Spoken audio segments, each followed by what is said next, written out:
The night air outside the station felt strange as Daniel walked through the empty docking bay. He was tired after the long shift, and only wanted some quiet when he reached his quarters. The lights flickered once before stabilizing. He frowned, but ignored it. The door slid open with a soft hiss inside his small cabin. Everything was in place, except for one thing. Someone was sitting on his bed. She tilted her head, smiled slowly, and left him wondering what came next. Froze, the woman looked human, but not quite. Her eyes reflected faint light, and her skin had a soft shimmer. Like metal under moonlight, her hair was long silver and moved faintly, as if breathing. She said nothing, only watched him with calm curiosity. He swallowed hard, unsure if to speak or move. Her presence felt wrong, yet peaceful. He asked softly, "Who are you?" She tilted her head, began as if trying to understand the words, then stood up and took one slow step toward him, backed up against the wall, but she stopped. She raised a hand and pointed at the small table where his identification card lay. She touched her chest, then touched his card. It took him a moment to understand. She wanted to know his name. He nodded slowly and said, "My name is Daniel," she repeated it quietly, like she was learning to shape the sound. Then she smiled again, this time softer. It made his chest tighten thicker. With silence, the hum of the ship's core filled the air.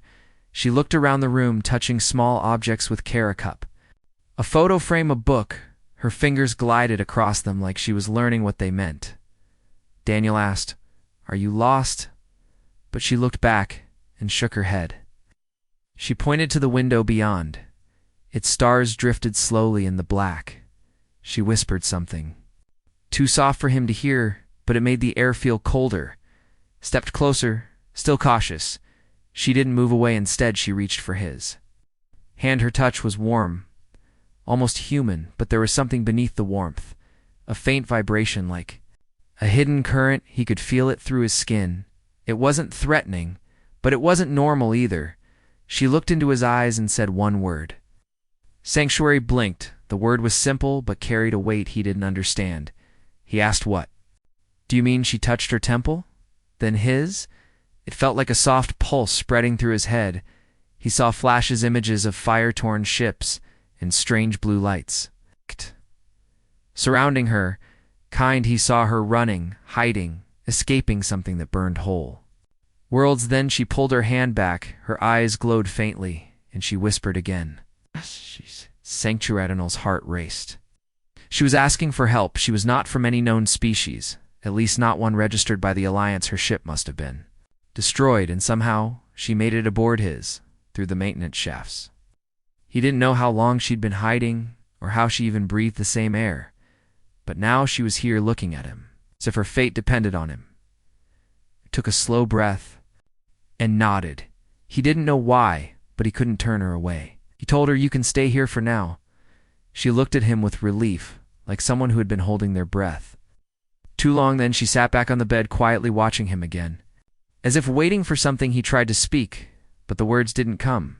She tilted her head once more, that same slow, curious motion, and smiled. It made him forget the danger for a moment. Later that night, the alarm lights flickered red outside. His cabin of patrol was scanning for unauthorized life forms. He whispered, "Stay quiet." She nodded and pressed her fingers to his lips.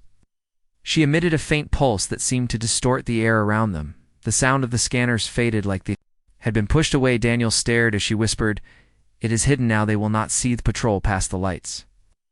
Returned to normal, he let out a breath he didn't know he was holding. She looked tired, her glow dimming slightly. He guided her to sit down. She closed her eyes and leaned against the wall, her breathing steady. She looked fragile. "Small and lost?" he asked softly.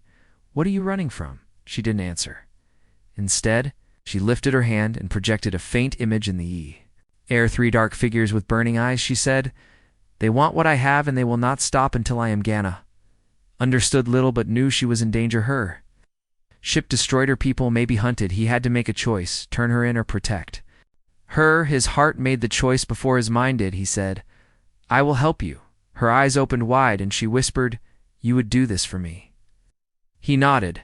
She reached out her hand again and said, "Then you are bound by light now," and she pressed her palm To hiss in an instant, the room filled with a brief white glow. He felt warmth rush through him. His thoughts blurred.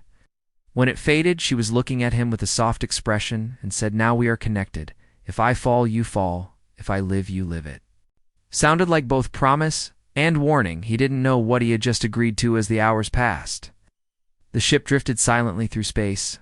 He sat by the window thinking while she slept her form, dimly glowing in rhythm with the stars outside. He knew nothing would be the same again.